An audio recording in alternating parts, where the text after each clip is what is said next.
The ideas expressed in the following presentations are those of the speakers and do not necessarily reflect the views of ACI or its committees. ACI web sessions are recorded at ACI conventions or other concrete industry events and will be made available for viewing free of charge for 1 week. Thereafter, they will be archived on the ACI website or added to ACI's online CEU program, depending on their content.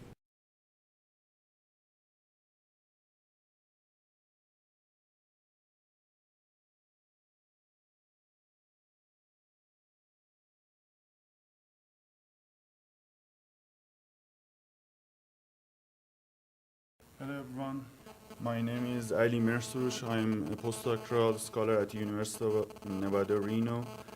And today I'm gonna talk about two types of novel connections we developed at the University of Nevada, Reno as a part of my PhD. And right now I'm working with Dr. Saidi, and also I completed my degree with Dr. Saidi at UNR. The first one is piping connections. Piping connections were first developed at the California Department of Transportation by the Caltrans engineers actually to eliminate the moment between the column and cap beams.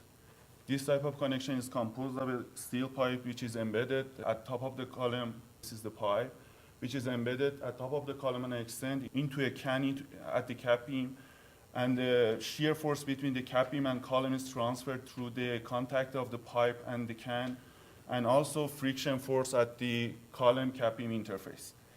No tensile force or moment is transferred between the adjoining members, and a hinge gap is provided at the interface to increase the rotational capacity of the connection. This type of connection has been incorporated in several field projects, including the approach ramps of the new Bay Bridge. Piping connections introduces many advantages in terms of constructability and also feasibility for use in precast construction. Therefore, they can be suitable alternatives for use in accelerated bridge construction. Therefore, they have been incorporated in several projects at the UNR, including 4-span and 2-span shake table test. The seismic performance of piping connection in a 4-span bridge test is illustrated in this video, and I call your attention to the red box where piping connection have been incorporated in.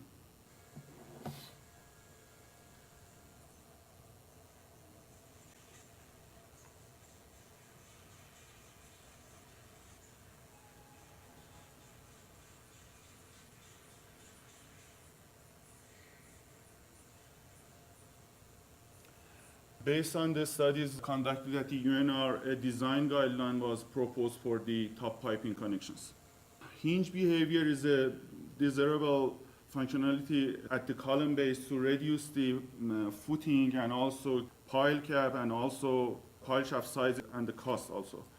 But contrary to top pipings, bottom piping connections are subjected to tensile forces due to overturning effect and also framing action. This issue has not been addressed in the previous studies.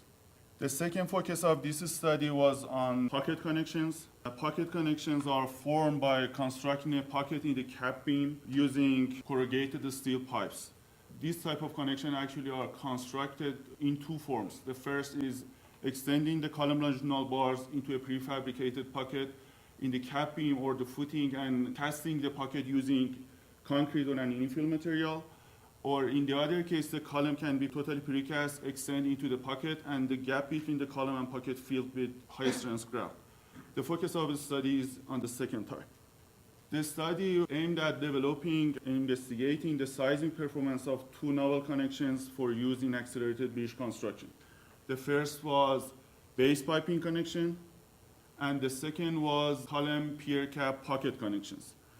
It also aimed at determining the failure modes of base piping connection under direct tension, and also developing efficient analytical models for the piers and also base piping connections. And also performing some parametric study on the effect of different parameters on the response of the piping connection and the pier, and also developing design guidelines for base piping connections, the same as what developed for top pipings. Therefore, cyclic loading test of a 1/3 large scale 2-column bent model was developed at UNR, and afterward direct pull test of piping connection was conducted. And also a comprehensive analytical study of piping connection and peer model was conducted using OpenSys and Abacus. In this presentation, I will just provide result of this experimental part. The base piping connection are composed of two steel pipes. One pipe is embedded in the footing or the pile cap, actually, and one which is called inner pipe. And one pipe is embedded in the column. The shear force between the column and the pile shaft or footing is transferred through contact of the pipes and friction force at the interface. To resist the uplift forces, tensile element is provided at the center line of the pipes and anchored at both ends using two bearing plates at the bottom and the top. And also a ring plate is provided at the interface to increase the rotational capacity of the connection. And also some sort of moment is transferred in this connection, unlike the top piping, due to offset of the hinge compressive force from the rod center line. As a tensile element, we provided a high strength rod. The pocket connection also was formed using corrugated steel pipes. The column was embedded into the pocket by 1.2 times the column diameter, and the column tensile force was resisted through the corrugated pipe, and also a tensile element which was provided at the center line of the column and anchored on top of the capping. And the column compressive force was resisted through the corrugated pipe and also the punching shear of the slab on top of the pocket. To increase the punching shear capacity of the slab on top of the pocket, we provided a reinforcing mesh in the slab. Also, a confining spiral was provided around the pocket to increase the resistance force of the pocket against a splitting force which might caused by bearing of the column to the side of the pocket. What was innovative in this type of connection was that the cap beam longitudinal bar didn't pass through the pocket, and also the entire length of the column was precast. The two-column bent model was composed of 6 different segments, 2 single footings, 1 precast cap beam, and 1 column at the right, which was constructed based on CIP methods, and 1 concrete pedestal at the bottom in here, and 1 precast segment at the top. The precast segment was constructed using conventional concrete at the bottom and ECC at the top. ECC is a kind of ductile concrete which was used at pocket connection to investigate the seismic performance of ECC in pocket connections. Columns were connected to the footings using identical piping connections, and columns were connected to the cap beam using the pocket connections. These photos show some aspect of construction for the footing and also the cap beam. This is the inner pipe and the bottom bearing plate, and also the central threaded rod which was used as the tensile element of the piping connection aligned in the center line of the footing. This is the pocket connection, top pocket connection placed in the precast capping. The capping was constructed as a separate element with 2 pocket connections. The precast column was composed of 2 segments, as mentioned, and it was constructed in 3 different stages. First, the lower pedestal with 12 corrugated steel pipes were casted on top of the footing, and at the same time, the concrete portion of the top segment was casted on a platform when column longitudinal bars extended out of the column bottom face. Afterward, the corrugated steel pipes were filled with high-strength grout, and the top segment was lowered onto the pedestal to form the entire length of the column. And then the ECC was cast on top of the column. No external axial load was applied to the columns to maximize the effect of the overturning effects on the piping connections. The capping was tested under quasi-static cyclic loading, and each single footing was placed on top of 2 high-capacity load cells to measure the internal force of the columns. Damage to the base piping connection at 5 and 10% drift ratio for both columns are illustrated in these figures. The damage was limited to some minor spalling of concrete at the column edge due to the hinge gap closure. For both columns, the hinge gap was closed at around 5% drift ratio, and the pipes came in contact at 4% drift ratio for the CIP column and at 8% drift ratio for the precast column. Once the column was subjected to compressive forces. And under tensile forces, the pipes contact was occurred at minimal drift ratio about 0.25%. And the reason was actually the minimal friction force at the interface due to the tensile forces in the column. These figures show the damage to top of the column at the column capping connections. Plastic hinge formed successfully out of the pocket connection in the CIP column with core concrete crushing and also buckling and rupturing of the column longitudinal bars, while continuous crack formed at the column capping interface during 4% drift ratio for the precast column. This crack became wider under higher drift ratios, so that the column longitudinal bars exposed during the end stage of the loading. This occurred due to low compressive strength of ECC compared to the concrete used in the CIP column. Based on the strain measured in the extended length of the longitudinal bars into the pocket, we concluded that the bond strength of ECC was about 0.67, once the compressive strength of ECC was 3.9 KSI, which wasn't compared with the compressive strength of concrete in the CIP column. The CIP column showed stable and wide hysteresis cycles, and it was able to reach a displacement ductility of around 9, while the precast column showed a pinch response. And the reason was that the column underwent rigid body rotations under minimal lateral forces due to the slippage of the longitudinal bars from ECC, which caused pinching and also minimal energy dissipation. And the column showed a displacement ductility of 3.3. The average envelope of the columns for shear and axial forces are compared in these two charts. Both columns showed almost the same response up to 4% drift ratio. But afterward, the precast column showed an abrupt drop in the shear demand of the column, while the CIP column showed an increase in the demand due to development of the base moment and also the increased demand on the column due to slippage of the longitudinal bars in the precast column. However, the axial force of the column was comparable up to the end stage of the loading, and the reason was that although the column longitudinal bars slipped, the extreme longitudinal bars slipped from the ECC, but the side longitudinal bars remained in contact with this ECC, and also we provided a center rod at the center line to resist the column tensile forces. Therefore, the axial forces didn't change during the different stage of the loading.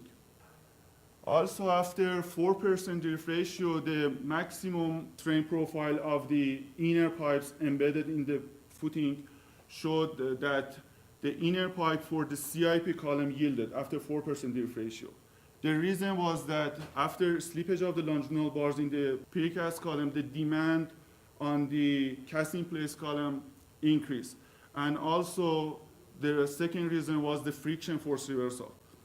The friction force reversal indicates that during minimal drift ratio, the direction of the column translation at the top and the bottom was the same. Therefore, friction force was developed in the opposite direction of the column base shear, while under higher drift ratios, direction of the column translation at the base was reversed.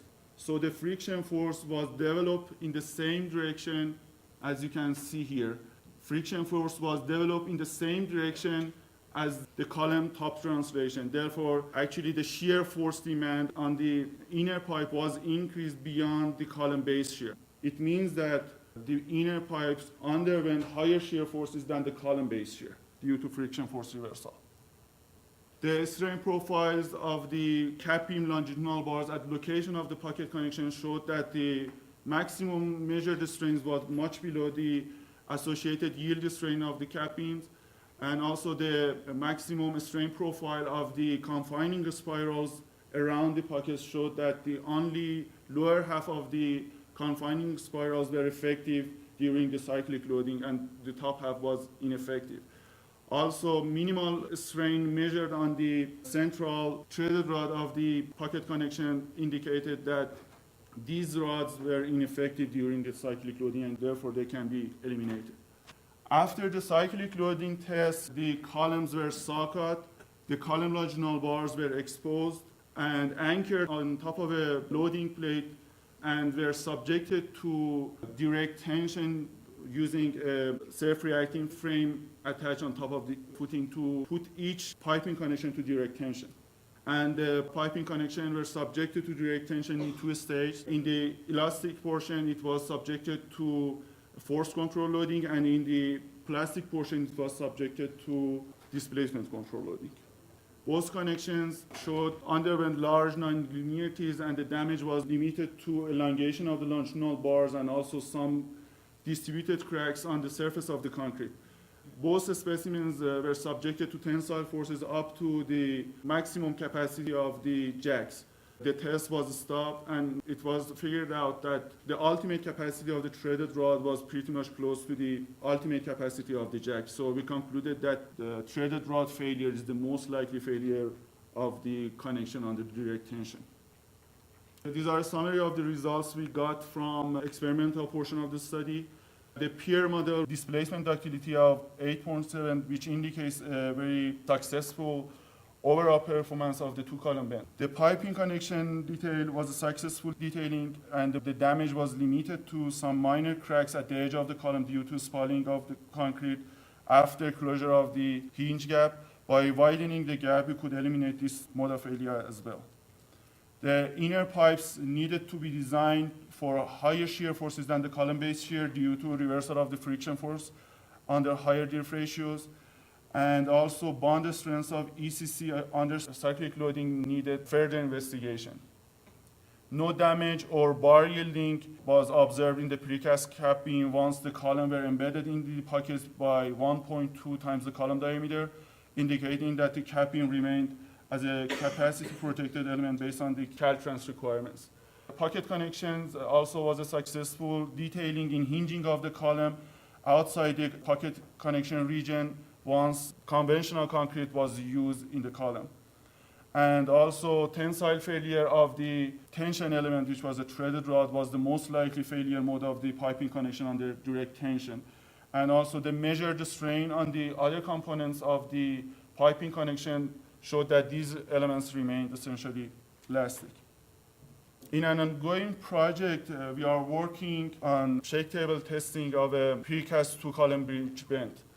This bend is composed of 4 precast segments: a precast cap beam, a precast footing, and 2 precast columns. Columns are connected to the base using pocket connections and are connected to the cap beam using combined rebar hinge connection and pocket connection for the left column, and pocket connection and a new generation of piping connection, which is called one-piece piping connections for the right column. Rebar hinge connections are the most commonly used type of bridge column hinge in the United States, and they suffer severe damage during seismic excavations. Therefore, as an alternative for these connections and to improve the seismic performance of them, one-piece piping connections were developed. These connections are composed of a one-piece pipe which is embedded in the column and the cap beam, and the column tensile and compressive force are transferred between the element through the welded studs on the surface of the pipe. The shear force is resisted through the pipe itself, through the infield pipe, and also hinge gap is provided at the interface to increase the rotational capacity of the connection. Design of this specimen has already been completed, and we are supposed to test it soon. And that's my presentation.